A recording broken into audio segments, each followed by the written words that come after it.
Welcome to the deep dive. We're here to cut through the noise and really get to the heart of things from the sources you share with us. Yeah. Today, we're jumping into something that promises, well, pretty big personal transformations from surprisingly quite small beginnings. We're talking about the core ideas in Atomic Habits by James Clear. Mm. And Clear's own story, it's not just background, it's kind of the perfect setup for his whole philosophy. After this really severe baseball injury in high school, he had this long, tough recovery. Yeah. And he rebuilt things, basically, through tiny, consistent steps. It really shows his main point, which is our mission today to sort of unpack for you. He says, you don't rise to the level of your goals, you fall to the level of your systems. Yeah, and that phrase, that one idea, it really flips the script for most people, doesn't it? It really does. We're all taught, set these big goals, win the race, get the job, lose the weight, whatever it is. But Kier points out that focusing only on the outcome, that can make you miss the stuff that actually gets you the outcome. Right. The system he talks about, that's it's all your daily habits, your routines, the things that actually lead you where you say you want to go. It's realizing the process, not just the ambition. That's what really determines if you succeed long term. Okay, so it's less about what you want and more about like how you actually operate day to day. Exactly. Which brings us right to Clear's 1% rule. This is where you really see the power in these tiny habits, these atomic habits. It's kind of surprising how much difference small changes make. Can you break down that math a bit? Sure. It's simple, but wow, it's profound. Clear basically says, look, if you get just 1% better each day, by the end of the year, you are 37 times better than when you started. 37 times. That's huge. It is. And the flip side is just as powerful. If you get 1% worse each day, you basically decline almost to zero over that same year. It's compound interest, but for, self-improvement, not just money. Wow, okay, 37 times better. That's not just incremental, that's transformative. But what's the deeper insight there? Because I can imagine people getting discouraged if they do their 1% thing today and, well, nothing obvious happens tomorrow. Right, and that's a key point. That's exactly where Clear's idea of the plateau of latent potential comes in. Think about an ice cube, okay? It's sitting there, the temperature goes up 1 degree, then another, 28, 29, 30, 31 degrees Fahrenheit, nothing. Still an ice cube. Still an ice cube, you see no change. But then at 32 degrees, boom, it starts melting. Now, were those first degrees wasted? Clearly not. Exactly. They were storing energy, building up to that tipping point. And that's the real insight for you listening. The work you put in during those invisible stages, it's not wasted. Your 1% improvements might feel tiny, maybe even pointless day to day, but they are accumulating. Just knowing that, just having that mental model can stop you from quitting too early, from thinking, oh, this small stuff isn't working. It reminds you that consistency is building something, even if you can't see the finished product yet. That's incredibly helpful. Knowing the effort counts even when you can't see the results immediately. Okay, so if we shift from just goals to these systems and these tiny daily improvements, what does that actually mean for changing our behavior? Clear says it's not just about what you do, but something deeper, right? Your identity. Mm-hmm. And this brings up a really important question. Why focus on identity? Why does that matter so much for habits? Well, Clear's argument is that real lasting behavior change is identity change. See, most of us start with the outcome. I want to lose 10 kilos. I want to run a marathon. That's focusing on the result. Yeah, that's how I usually think about it. Right. But Clear suggests flipping it. Start with identity. I am a healthy person, or I am a runner. When your habits line up with who you fundamentally believe you are, they become easier. They're internally driven, much more sustainable. You're not just doing the habit, you're being that type of person. It changes your inner story.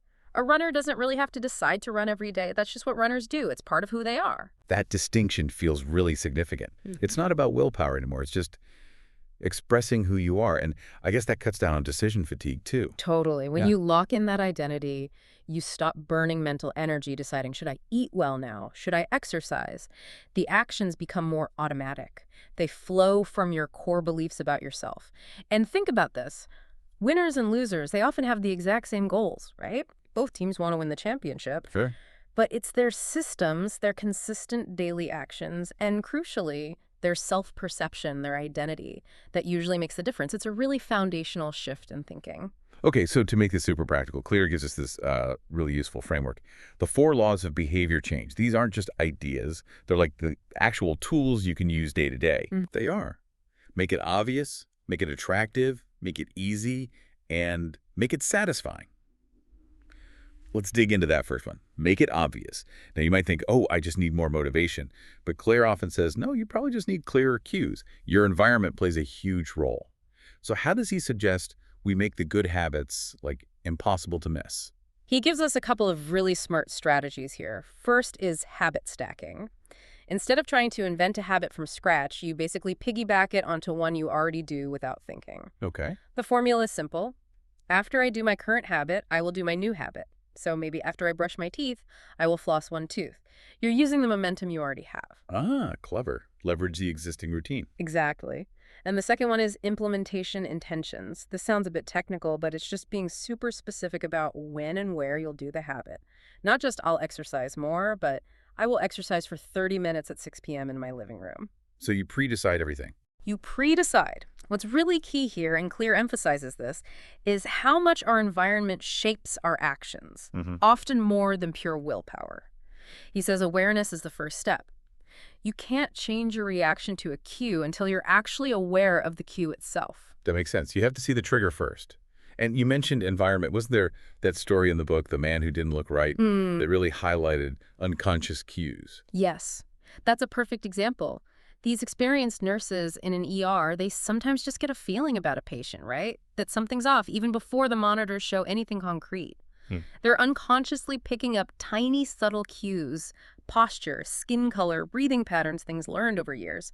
That unconscious awareness is powerful.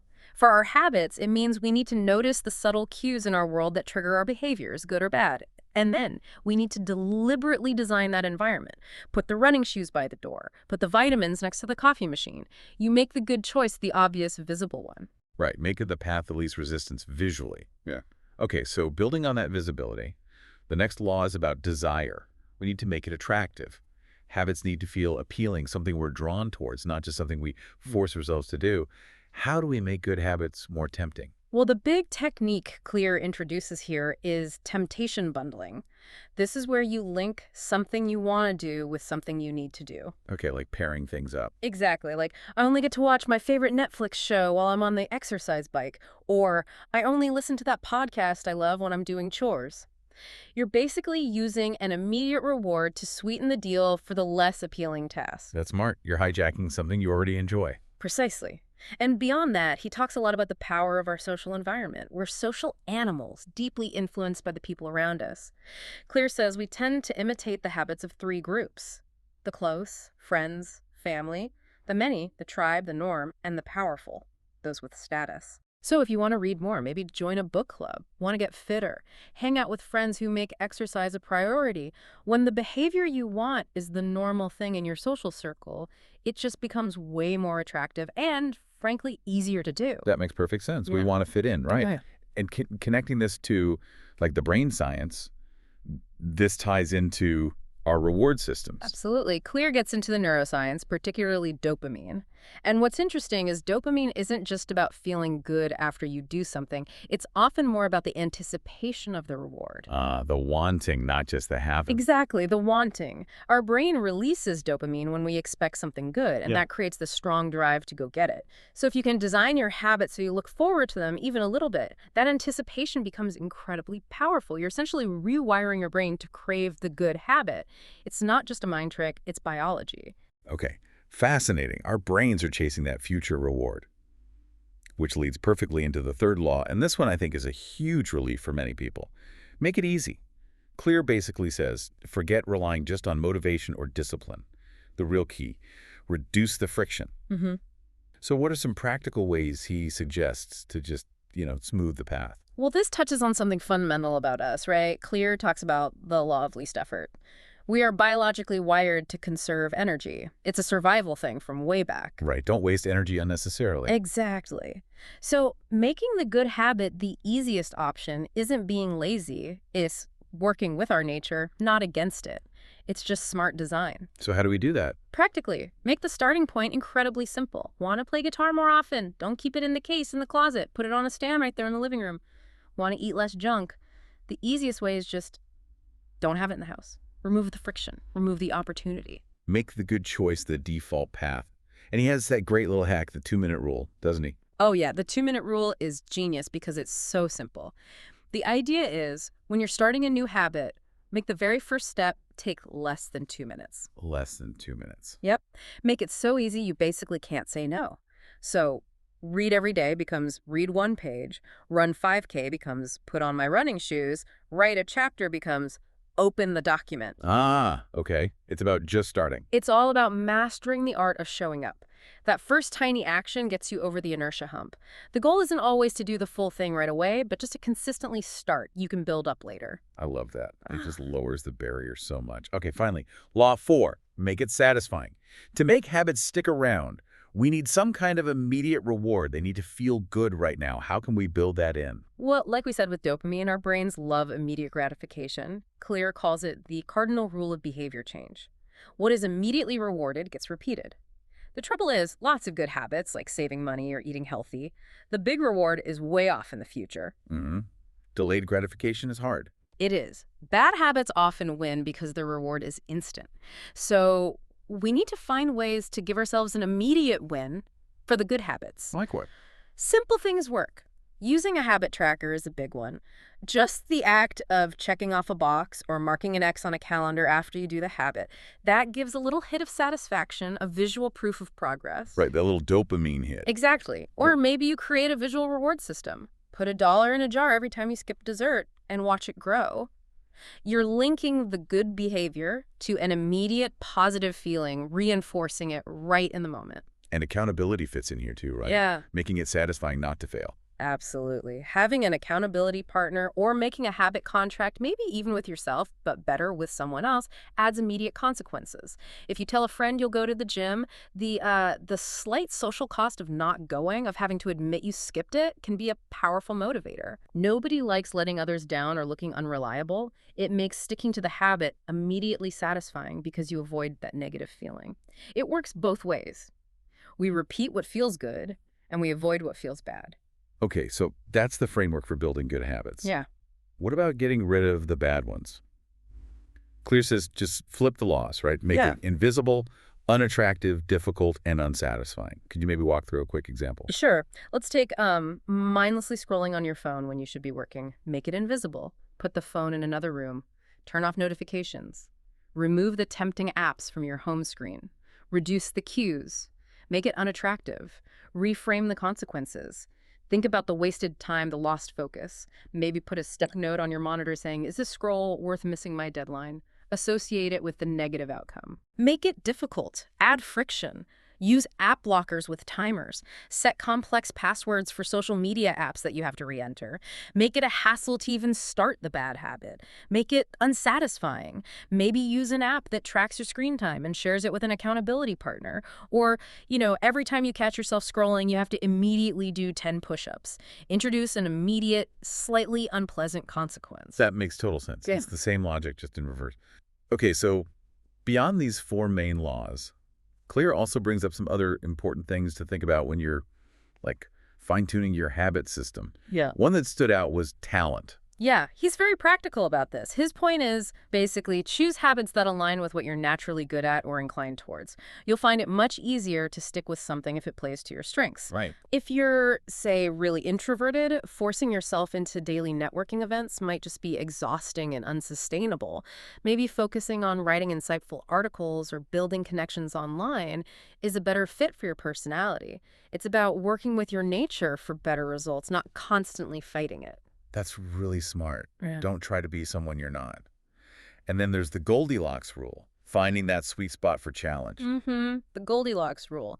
It's about keeping your habits in that zone where they're not too easy, because then you get bored, but also not too hard, because then you get discouraged and quit. Just right. Just right. You want that level of challenge that pushes you slightly, keeps you engaged, lets you feel like you're making progress, but isn't overwhelming. That's often where you find that state of flow, where you're totally absorbed. It's the edge of your current ability. That's where the most effective growth happens. That really clicks with learning anything, doesn't it? And lastly, he mentions a potential downside of habits. Even good ones can become, mindless. How do we avoid just going through the motions? Yeah, this is a crucial point about continuous improvement, not just setting things on autopilot forever. The risk with habits, once they're automatic, is that we stop thinking critically about them. Right, you just do it without thinking. Exactly. You might be super efficient at doing something that's no longer the right thing to be doing, or you miss chances to adapt and improve. So, Clear really stresses the need for periodic reflection and review. Maybe an annual review for your habits or a quick check in each quarter. Ask yourself, are these habits still serving me? Are they aligned with who I want to be now? Are there better ways? It's that self awareness piece, making sure you're not just an automaton. It's about being deliberate and intelligent in your ongoing progress, always refining. That's such an important reminder. It's a continuous process. Yeah. Okay, so wrapping this up, what does all this mean for you, the listener, try to put these ideas into action? Let's recap the big takeaways from this deep dive into atomic habits. First, remember those small habits. They really do build your identity. Think about who you want to become and let your actions reinforce that. Second, focus on your systems, not just your goals. The daily process is what delivers results. And third, really internalize that habits compound, like interest. They create huge transformations over time, often invisibly at first. Clear's core message really is about taking control. Become the architect of your environment, of your identity. Don't just be a victim of willpower or circumstance. Yeah, the really profound thing here, I think, is that you don't need some massive overnight revolution. It's about taking this, like, scientific, systematic approach to the tiny choices you make every day. When you stack those choices consistently using these laws, remarkable results aren't just possible, they become almost inevitable. You're designing your life to make progress happen. So as you go about your day after listening to this, maybe just think about this. What's one tiny, maybe almost ridiculously small atomic habit you could start today? Just one thing that nudges your future self towards that 1% better mark. And what small tweak to your environment or shift in how you see yourself could be that next big step towards becoming the person you really aspire to be. Thank you for diving deep with us today.